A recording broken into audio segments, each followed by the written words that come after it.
So when you roll it a little bit, you're going to start to get an oval. So then the next step is to turn it 90 degrees and then continue to roll. Because basically what you want is a flat pancake that you can press into your bowl form. Okay? And then I usually pick it up and turn it one more time.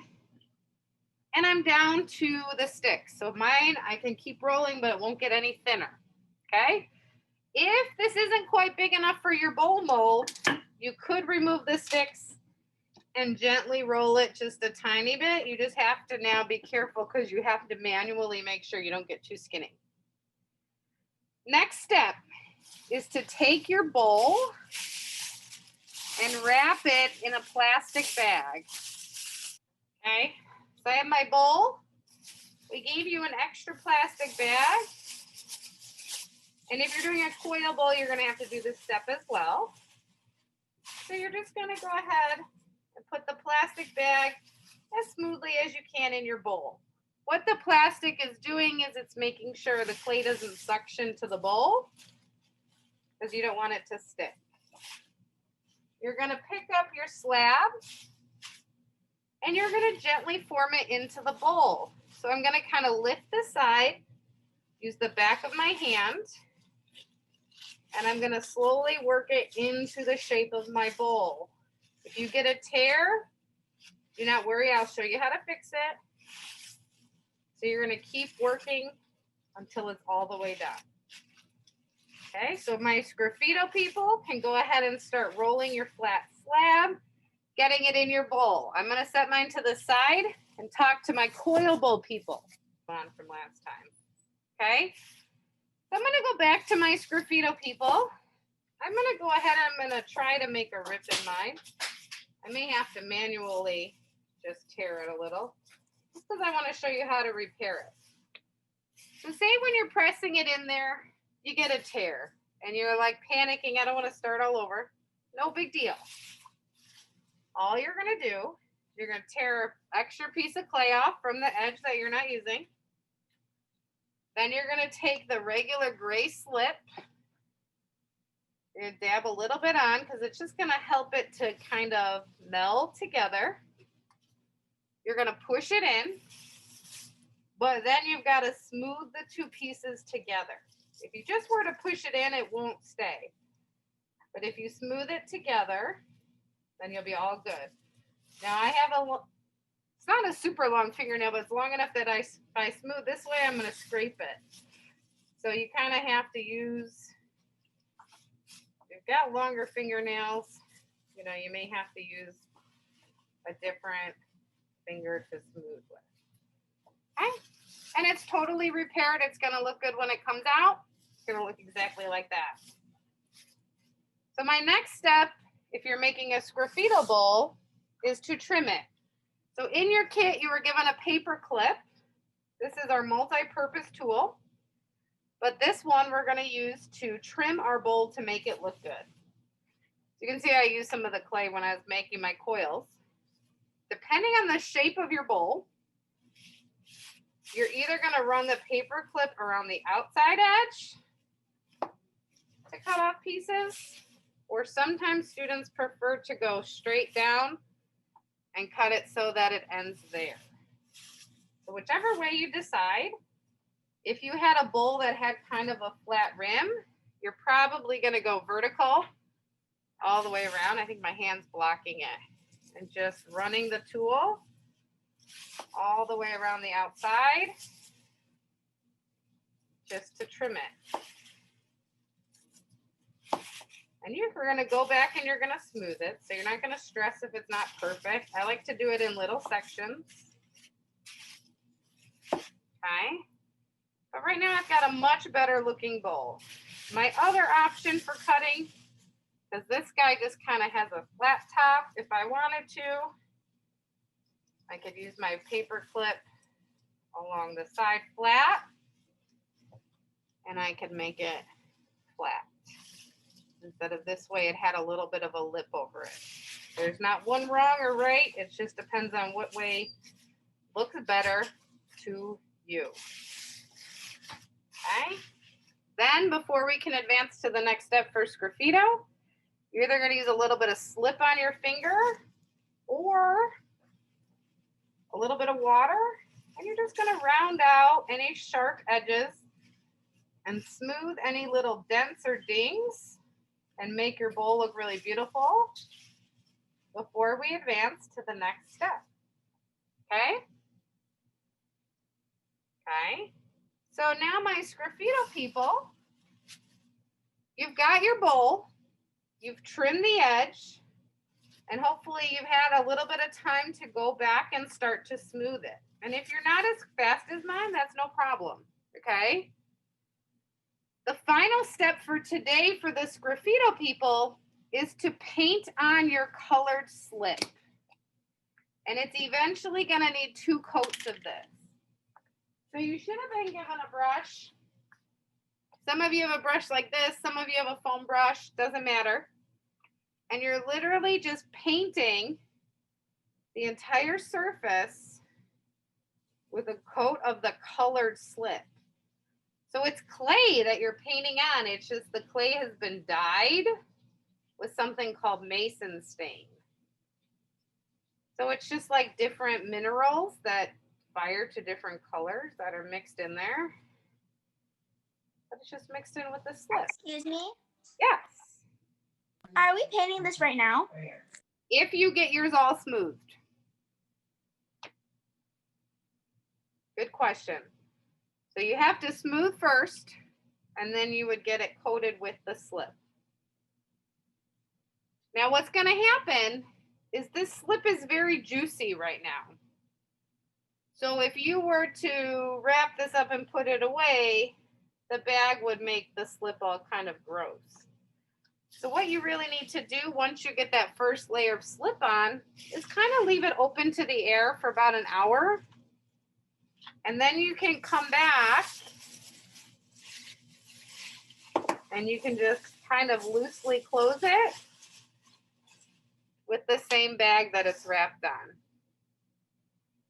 Because the slip adds a lot of moisture to your clay. So Sgraffito bowl was roll your slab, press it in the bowl, trim it, smooth it, paint it.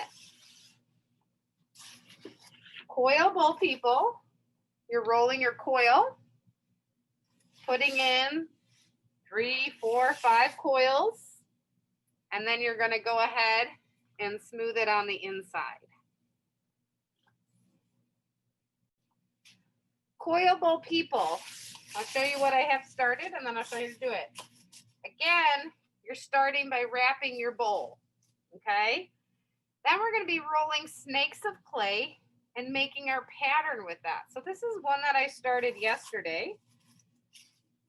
And then ultimately we're going to smooth the inside. So I'm going to show you how to roll a nice coil of clay. So you're going to take a small piece of your clay from your lump if you're making coils. And when I start coils, I like to start them in my hand. Then I move to the table. And I'm keeping my hand parallel to the table. And I'm not applying very much pressure. Just a nice even pressure. And I'm getting a nice snake of clay. You want it about as thick as your pinky finger. Okay? Not too fat, not too smooth. The length depends on the design that you're making. If I wanted my next layer of coils to be spirals, I would go ahead and curl it into a spiral shape. And then all I do is I press it into the bowl where I want to add it. And I'm going to continue adding coils until I fill a large area, and then we smooth it. So I would go back, I would grab my next piece of clay, start it in my hands, roll it out about as thick as my pinky, or your pinky. If you have super tiny fingers, then maybe go with your pointer finger. The thinner they are, oops, so this guy cracked. So what that meant was that my clay was starting to get a little bit dry. So I would just smush it together. I could put, you guys were given a plain slip. You could put a little bit of slip down on your surface, and that moisture will go into the clay. What you'll notice as you roll it is the moisture is coming out of the clay and sticking to the table. So sometimes if your clay is getting too dry, you just have to put a little bit of water back in it. You could do that by using water from the faucet or from the slip. Okay, questions on coils so far? Okay. Wait, do we have to put like a piece of like a bigger piece of clay at the bottom? Yeah. So this was made with coils. I did this part yesterday. But if I was just starting out, say I was starting with a spiral, it would go right in the bottom first. Okay. Okay, good question. Last time I did this, I ended up with so many half-made bowls, I thought I would just continue. And then that's what you're gonna do. So you're just starting to roll your coils, your snakes. You're gonna press them into your bowl. Okay, so you're gonna make your coil. And your design could be anything. Like I'm gonna make a triangle coil. So I'm gonna roll it around, but I'm gonna kind of pinch it so it's a triangle. Okay, whatever shape coil you want, you can make. Press it into your bowl in the next space. And then after you get 3 or 4 coils, you smear them together so that they'll stay permanently. Okay. Okay. So the big thing, Andrew, was that first step, which was to wrap your bowl in the bag. So that way, otherwise the clay will suction to the bowl and it could crack when it comes out. Okay. Okay? Other questions so far? I know it's a ton of information, so don't be shy.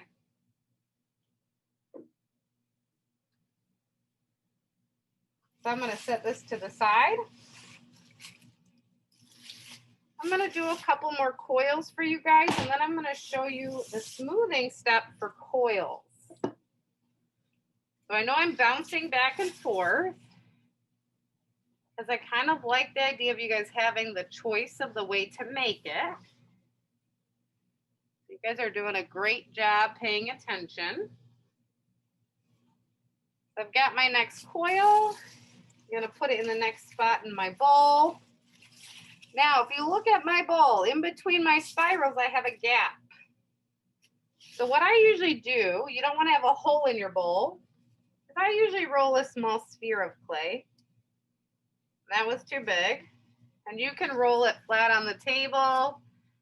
You can roll it in your hands. That was kind of a little more elliptical shape, like an oval.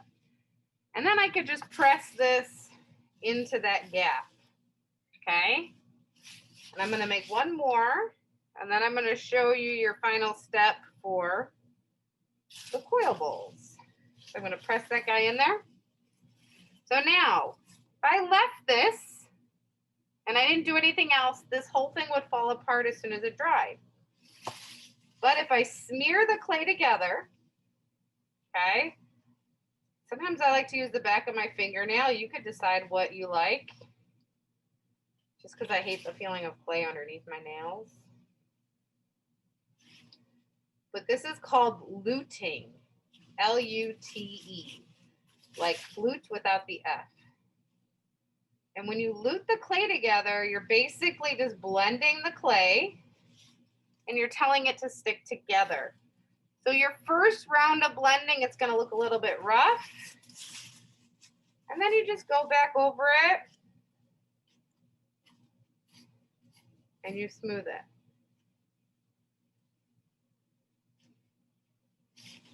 So coil is building coils, coiling a fair amount of area. So you're not going to smooth it every coil. I would say every, I don't know, 4 to 5. And then you would end up filling your whole bowl. So I'll take this out gently. And you can see that right now, this is what my bowl looks like from the side. This is what my bowl looks like from the bottom. All made out of coils, but it's smoothed together on the inside. I know this is a ton of information. Are there any questions so far? Andrew, go ahead. I'm just not 100% sure what like we're doing here. Are you doing a Sgraffito bowl or a coil bowl? I'm doing a coil bowl. Okay, so did you see how I just made those spiral coils and I pushed them into my bowl?